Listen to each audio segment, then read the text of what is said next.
As a father of two girls, a husband, a brother, a son, and most recently working in Men's Health, I've started to wonder what it means to be a man. Who are our models? Who are your models? For the first 2 decades of my life, I identified myself as a hockey player. In the dressing room, I was surrounded by hypermasculinity, and on the ice, it was about being tough and strong in a fast physical game with other men.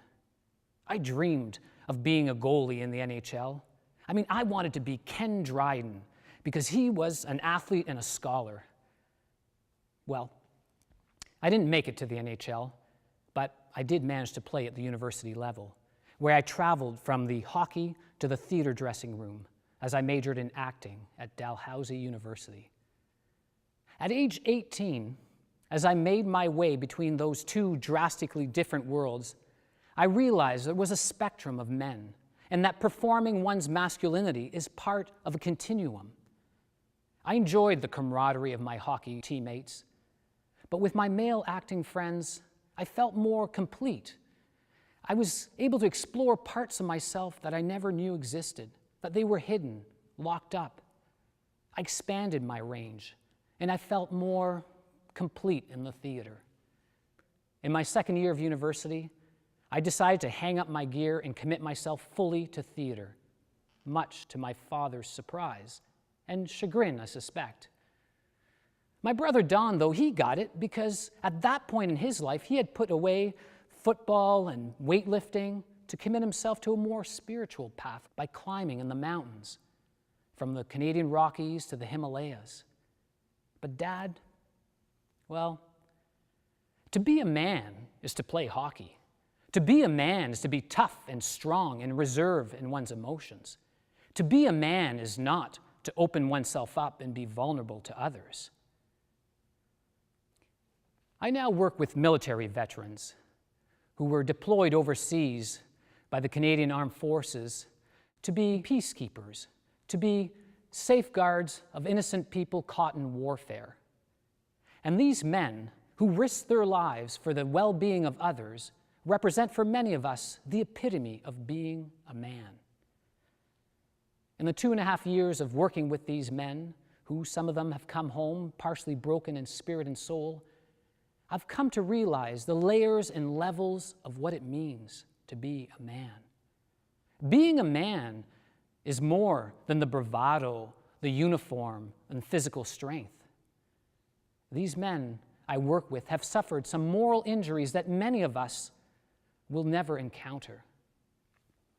Imagine having to decide whether or not to shoot a 6-year-old Afghan boy that's coming towards your compound because he might be carrying explosive devices, or holding on to your mate's shrapnel-filled body as he takes in his last breath, and then having to let his parents know that at age 19, their son was mature beyond his years. These veterans I work with have journeyed from the battlefield to the counseling room and now to the theater, where they perform their lived experiences of being in Afghanistan in our play Contact Unload. Their authentic stories resonate with other veterans and to a certain extent to us as civilians as well.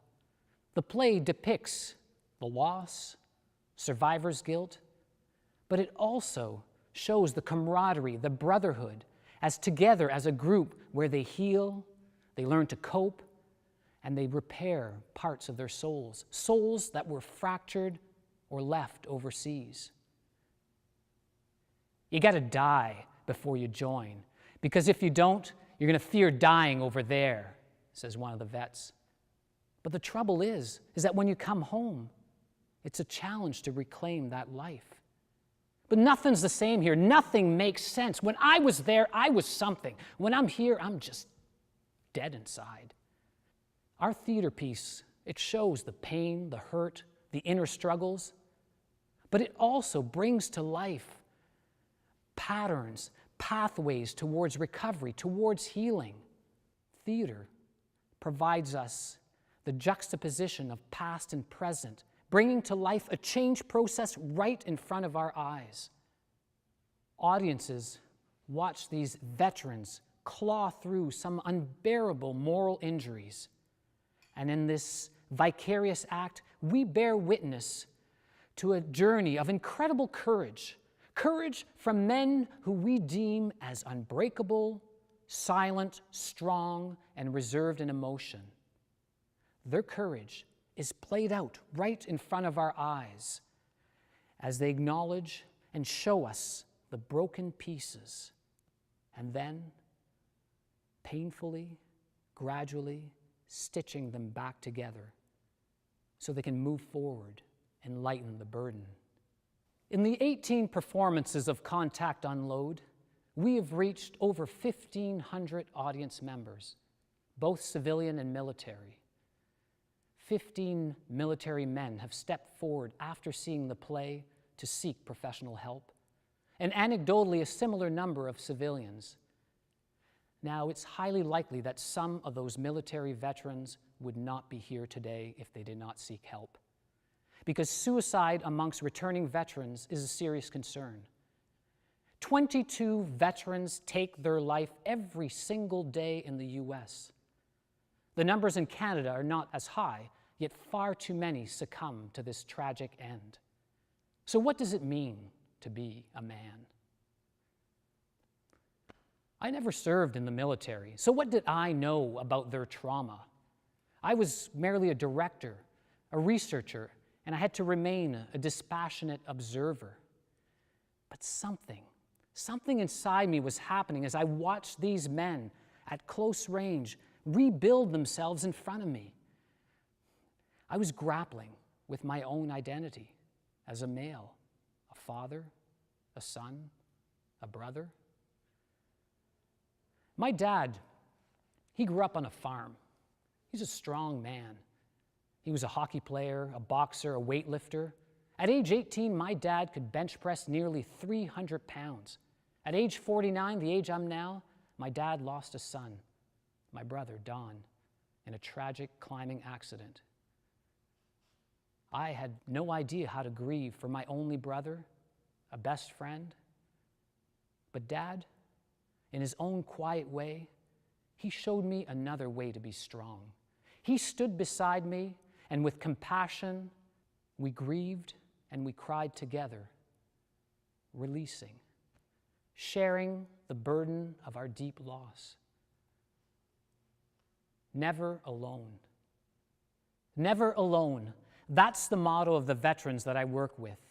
I have your back in the battlefield and at home.